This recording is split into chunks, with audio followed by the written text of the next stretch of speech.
विद्यालय के प्रधानाचार्य श्री राजकुमार गुप्ता जी, विशिष्ट अतिथि श्री एस.के. अग्रवाल जी जो हमारे बिजली विभाग के भूतपूर्व मुख्य अभियंता हैं, विद्यालय के प्रबंध समिति में चेयरमैन श्री रमन जी और इस कार्यक्रम को बहुत ही सक्रियता के साथ आयोजित करने में जिनकी भूमिका रही है वो श्रीमती प्रीति जी।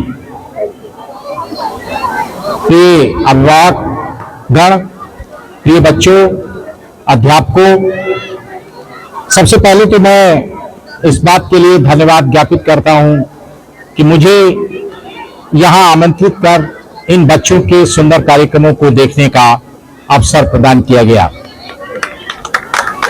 आप अंदाजा लगा सकते हैं कि इस कार्यक्रम को तैयार करने में अध्यापकों ने कितना परिश्रम किया होगा।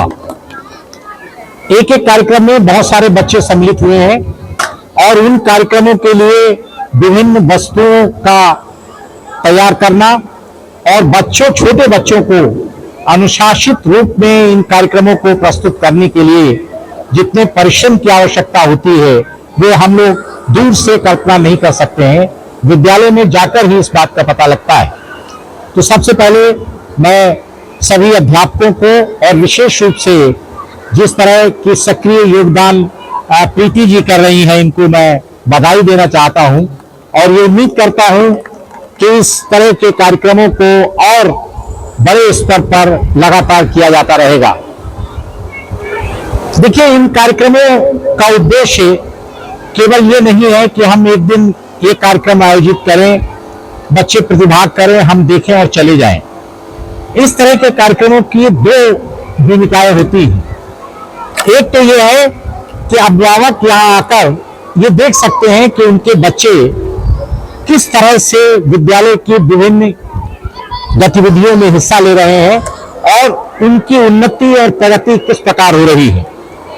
तो मैं समझता हूं कि अध्यापकों ने जो इन कार्यक्रमों को तैयार करने में परिश्रम किया है उसको हम सभी लोगों ने देखा है और अध्यापक इसके लिए बहुत ही बधाई के पात्र हैं। मैं चाहता हूं कि सभी लोग ताली बजाकर एक बार अध्यापकों को इस बात के लिए बधाई दें। देखिए, ये खेल कूद के जो कार्यक्रम है ये कोई सामान्य कार्यक्रम नहीं है। आज भारत सरकार ने जो नई शिक्षा नीति लागू की है उसमें खेल कूद को पढ़ाई का एक आवश्यक अंग बना दिया गया है। पहले इनको हम ये कहते थे कि एक्स्ट्रा करिकुलर या को करिकुलर एक्टिविटीज के रूप में संपादित होते थे पढ़ाई के साथ साथ, लेकिन अब ये एक विषय के रूप में शुरू से लेकर प्री प्राइमरी से लेकर और कक्षा 12 तक इसको कंपल्सरी किया गया है। उसका उद्देश्य ये है कि अब ये मान के चलते हैं कि केवल स्वस्थ बच्चा ही अच्छी तरह सीख सकता है, शिक्षा ग्रहण कर सकता है।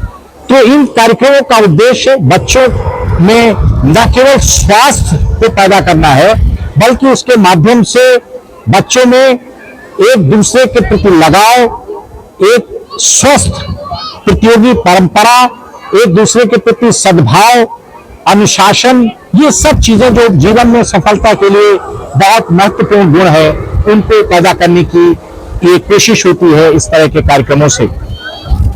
मैं अक्सर इस विद्यालय में आता रहता हूं समय समय पर और मैं ये देखता हूं कि हर बार जब भी मैं यहाँ आता हूं मुझे ये विद्यालय उन्नति की ओर बढ़ता हुआ नजर आता है।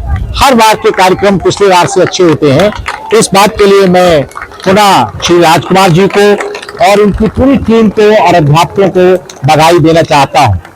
देखिए, मती शरण ग्रुप में कुछ पंक्तियां कही थी, इसका महत्व क्या है। उन्होंने कहा था कि हे देवो ये नियम सृष्टि में सदा अटल है, रह सकता है वही सुरक्षित जिसमें बल है, निर्बल का है नहीं जगत में कहीं ठिकाना, रक्षा साधन उसे प्राप्त हो चाहे नाना। तो बल बच्चों में यानी शारीरिक शक्ति बहुत महत्वपूर्ण है आज के जमाने में और इस तरह के कार्यक्रमों के माध्यम से बच्चों में स्वास्थ्य की भावना, स्वस्थ शरीर, स्वस्थ मस्तिष्क और स्वस्थ सोच पैदा करना ये इस कार्यक्रमों का उद्देश्य है। अपने इन उद्देश्यों में यह कार्यक्रम पूरी तरह सफल रहा है। मैं सभी को बधाई देता हूं और अभिभावकों को भी इस बात के लिए बधाई देता हूं कि वो यहाँ उपस्थित रहकर अपने बच्चों का हौसला बढ़ाते हैं। ये बहुत जरूरी है। अभिभावकों को जरूर आना चाहिए विद्यालय में। अभिभावकों और अध्यापकों की सहभागिता एक विद्यालय को आगे बढ़ाने में और बच्चों की शिक्षा को आगे बढ़ाने में बहुत महत्वपूर्ण है। इसी के साथ मैं पुनः बच्चों को बहुत बहुत शुभाशीष और बहुत ही बधाई देता हूं कि छोटे मोटे बच्चों ने जो कार्यक्रम यहाँ किए हैं उनका जोश देखने काबिल था। सभी को मेरी ओर से बहुत बधाई, धन्यवाद।